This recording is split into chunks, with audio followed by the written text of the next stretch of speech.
King Æthelstan's court was a place of grandeur and mystery. In the year 928, he held a great council in Exeter, a city that had long been a stronghold of the Cornish. But Æthelstan was not just a king, he was a conqueror. He had already fixed the boundary between the English and the West British at the Tamar River, and had driven out a Cornish enclave from Exeter. His power was unquestioned, and his court was a dazzling display of wealth and authority. Yet for all his glory, there was a dark side to Æthelstan's reign. His kinsmen met with suspicious and violent ends, and years later, a chronicler named Simeon of Durham accused Æthelstan of orchestrating the death of his half-brother Edwin. Edwin had been sent into exile in Flanders and drowned at sea, a fate that many found too convenient to be mere coincidence. Æthelstan's personal life was as enigmatic as his reign. He never married, a rarity for a king, but his connections were far-reaching. His father, Edward the Elder, had left behind 9 daughters, and one of them, Eadred, had married Charles III of West Francia. When Charles was ousted and imprisoned, Eadred fled to England with their infant son, Louis, who would later become King Louis IV of West Francia. This made Æthelstan not only a powerful king, but also a key figure in European politics. Æthelstan's diplomatic skills were on par with the greatest rulers of his time. He arranged marriages for his sisters that would have made the Habsburgs proud. In 926, his sister Eadhild married Hugh the Great, the most powerful man in West Francia. Their son, Hugh Capet, would become the King of France in 987. In 930, another sister, Edith, married Otto of Saxony, who would later become Emperor Otto I. These alliances solidified Æthelstan's reputation as the roof tree of the dignity of the Western world. In 936, a deputation arrived in England to escort Æthelstan's 15-year-old nephew, Louis, back to France to be crowned king. Despite his English roots, Louis struggled to assert his authority and eventually died at the age of 33.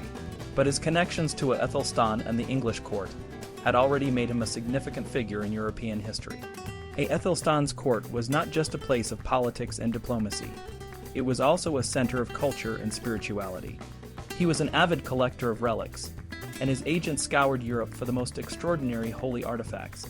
When Hugh the Great sent an embassy to petition for Æthelstan's sister's hand in marriage, the gifts included the sword of Emperor Constantine the Great, adorned with a nail from the crucifixion of Jesus Christ. Æthelstan's appreciation for such treasures was well known, and he distributed them generously to monastic communities. The royal household was a mobile court, constantly on the move through the kingdom. From Colchester to Winchester, Tamworth to Exeter, the king's entourage could number up to 1,000 people, creating a logistical nightmare for the localities they visited. Despite the challenges, the court was a magnificent spectacle, and Æthelstan's presence was a symbol of his power and wealth. Æthelstan was not just a king of war and diplomacy, he was also a patron of the arts and a scholar. He commissioned the tomb of the scholar Aldhelm and supported his young kinsman Dunstan, who would later become the Archbishop of Canterbury. When Æthelstan died in 939, he left behind a legacy of a united England and a network of royal alliances that would shape the future of Europe. His brother Edmund succeeded him, but the new king faced immediate challenges. The Danes of York, led by Olaf Guthrudsson, threatened the stability of Edmund's reign. In 940, the archbishops of Canterbury and York brokered a peace, with Watling Street as the boundary between Danish and English territories. Despite this, Edmund managed to recover the 5 boroughs and received the submission of the Welsh Prince of Gwynedd. His reign, though short, was marked by both triumph and tragedy. He died in 946, stabbed to death at his royal villa of Pucklechurch while trying to intervene in a brawl. Edmund's successor, Eadred, faced his own struggles. He spent much of his 9-year reign fighting to maintain control over the Danes of York. His efforts were eventually successful, and he also supported church reform under the guidance of his chief counselor, Dunstan. Eadred's reign was marked by a period of relative peace, and he died in 955, leaving behind a more stable and organized kingdom. Eadred's younger brother, Eadwig, came to the throne at the age of 15. His reign was marked by controversy and scandal. Some accounts suggest that Eadwig was immature and lascivious, while others portray him as a victim of gossip. Dunstan, who had been a key figure in Eadred's court, was exiled when Eadwig took the throne. 2 years into his reign, Eadwig faced an insurrection in Mercia and Northumbria, and his brother Edgar succeeded him in those regions. When Eadwig died in 959, Edgar became the king of all England. Edgar, known as the Peaceable, brought a new era of stability to England. He was crowned in 961 and reigned until 975. In 973, he was rowed in state on the river Dee by 8 lesser kings, a symbolic gesture of his supremacy. The same year, he was consecrated as king in a grand ceremony at Bath, solidifying his rule and the idea of a unified English state. Edgar's reign saw major reforms in local government, the church, and the coinage system, laying the foundation for a strong and centralized kingdom. Edgar's personal life was as complex as his reign. He married 3 times and had several children, including the ill-fated Æthelred II, known as the Unready. The distinction between wife and concubine was often blurred, and Edgar's marital status was a source of controversy. Despite the challenges, Edgar's rule was marked by peace and prosperity, and he left behind a legacy of a united and well-governed England. The Church played a crucial role in this period, and the arrival of Theodore of Tarsus as Archbishop of Canterbury in 669 helped to organize the ecclesiastical structure. This unity in the Church reinforced the idea of a single English state, and saints from different regions came to be venerated across the kingdom. Saints like Cedd, Cedd, Cuthbert, and Wilfrid became symbols of a shared spiritual heritage, binding the various kingdoms into a cohesive nation. As the 10th century drew to a close, England stood on the threshold of a new era. The foundations laid by kings like Æthelstan, Edmund, Eadred, and Edgar would shape the future of the nation, setting the stage for the challenges and triumphs that lay ahead.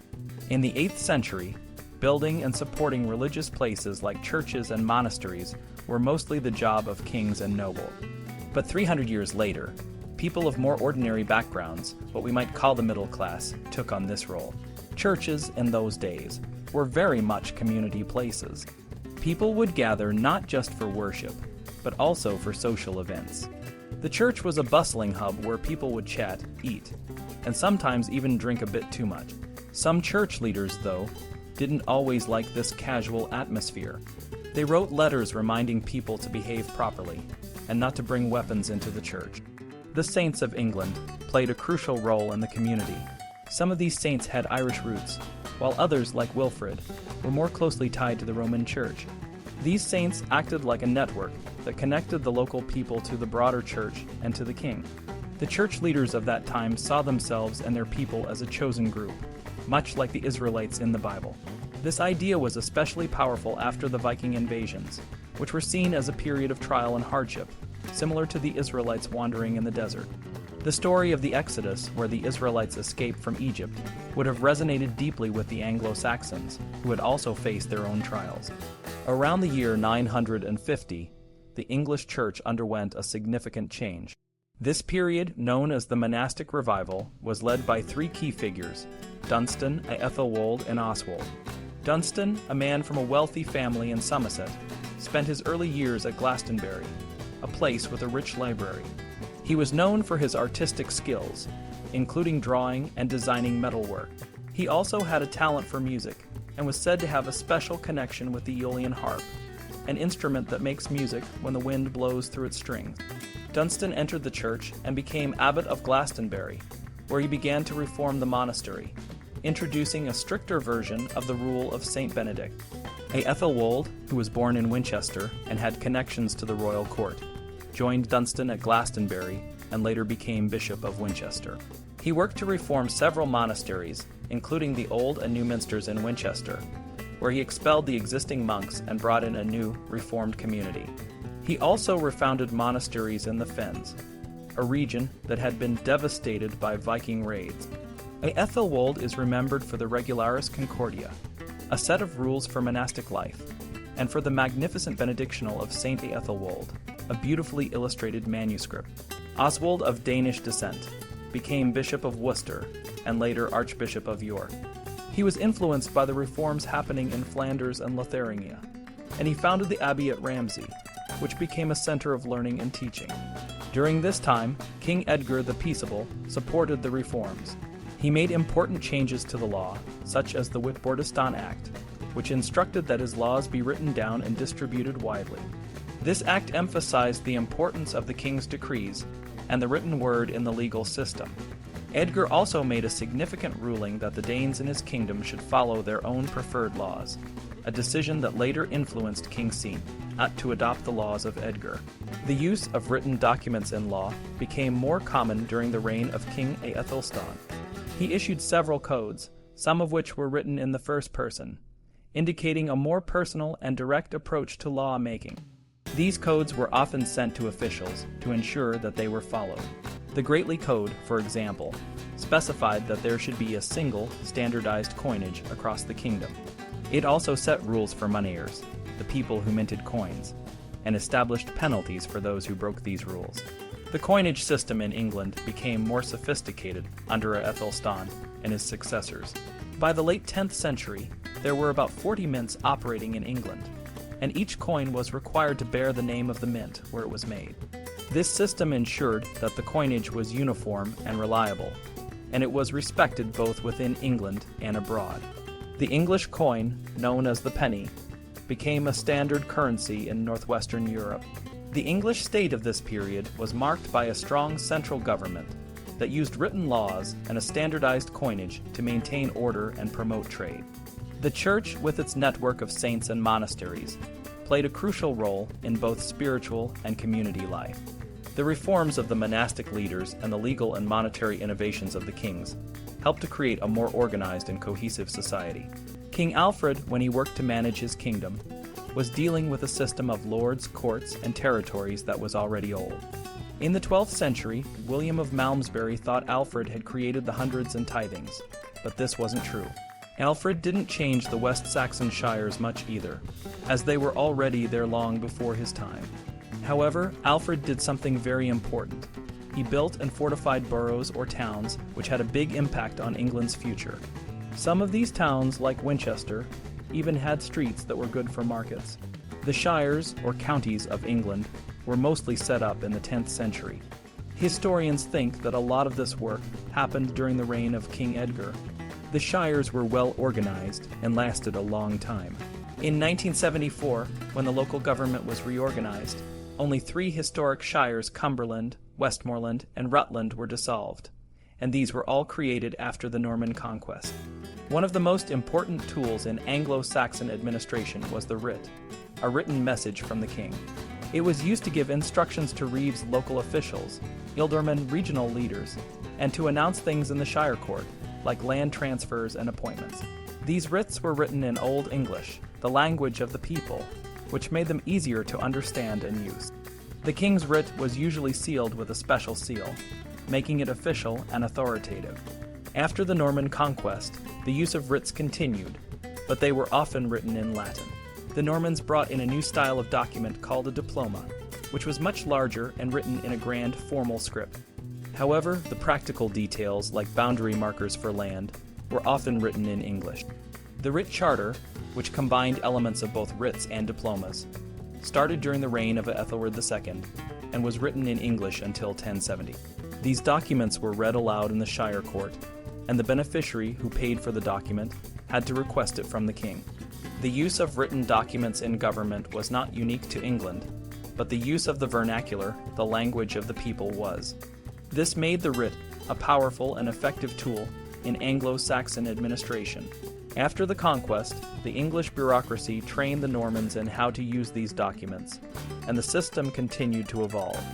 When King Æthelstan died, his stepmother, Queen Eadred, used her influence to support her favorite reformers, like Dunstan and Æthelwold, the Bishop of Winchester. Later, Queen Ælfthryth, the third wife of King Edgar, also used her position to support religious reforms and to help establish her nunnery at Wherwell. She was a powerful figure and could influence decisions about land and property. When King Edgar died, there was a conflict over who should succeed him. His older son, Edward, was supported by Dunstan, the Archbishop of Canterbury, and the ealdormen of East Anglia.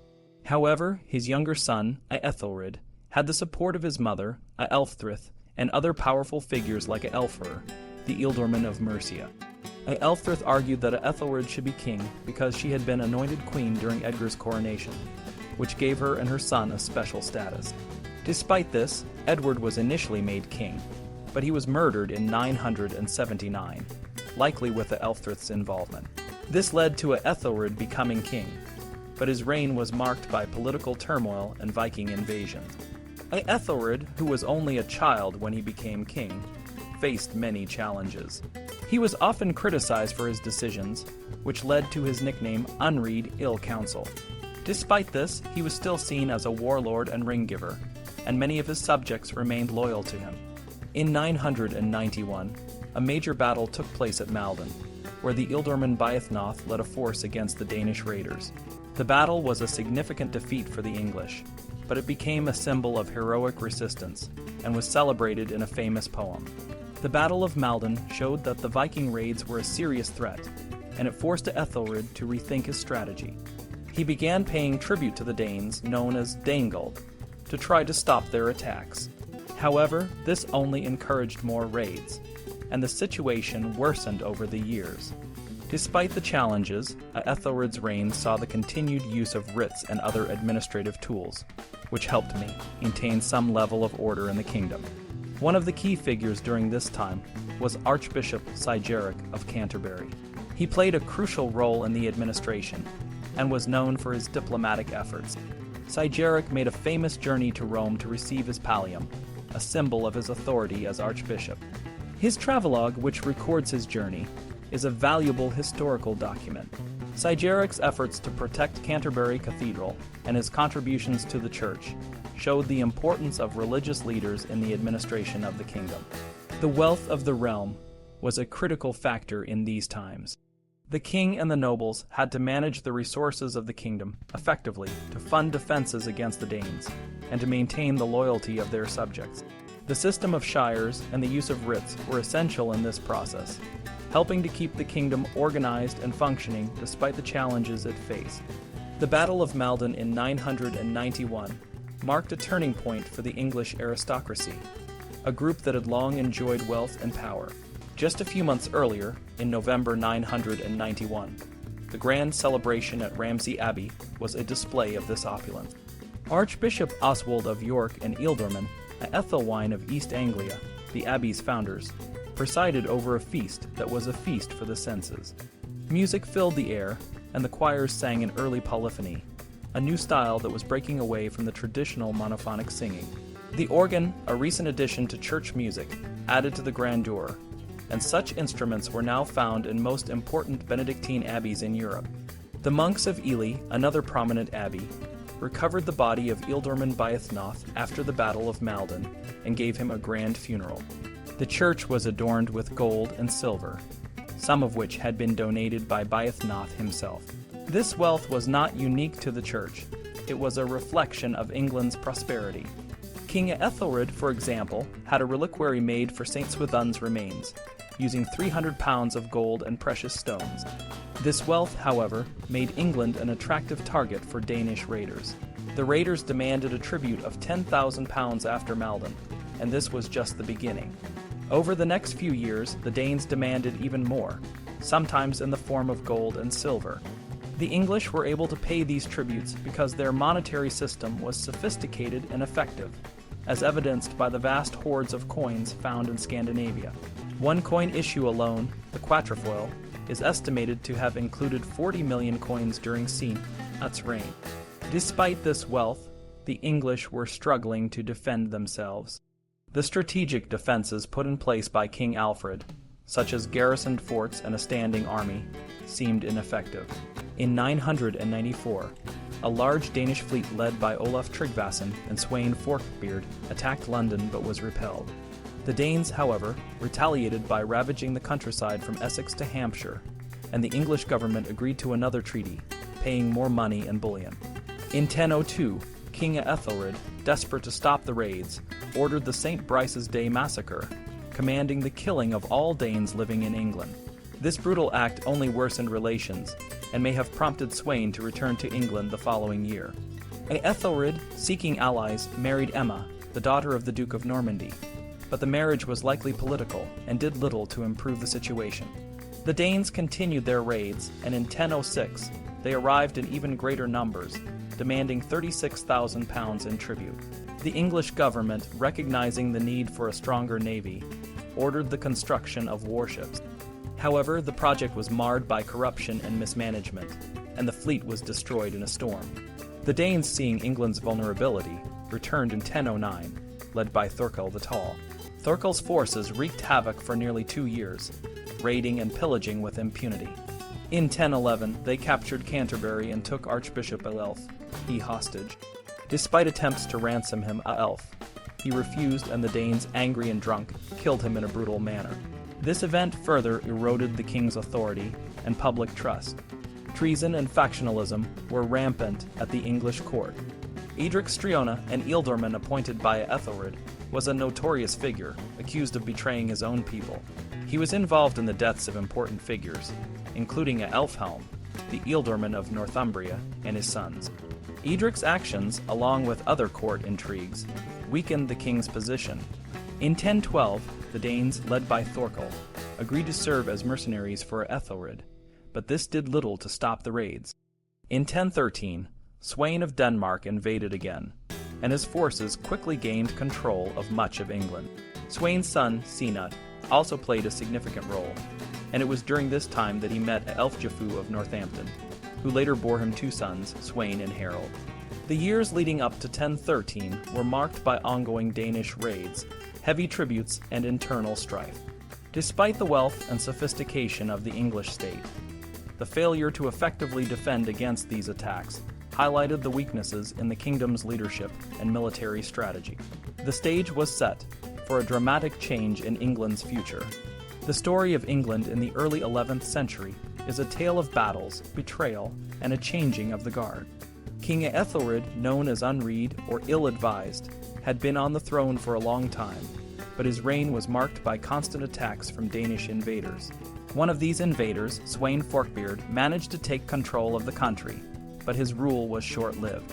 When Sweyn died, his son Cedd attempted to continue his father's legacy, but faced a strong challenge from Æthelred's son, Edmund Ironside.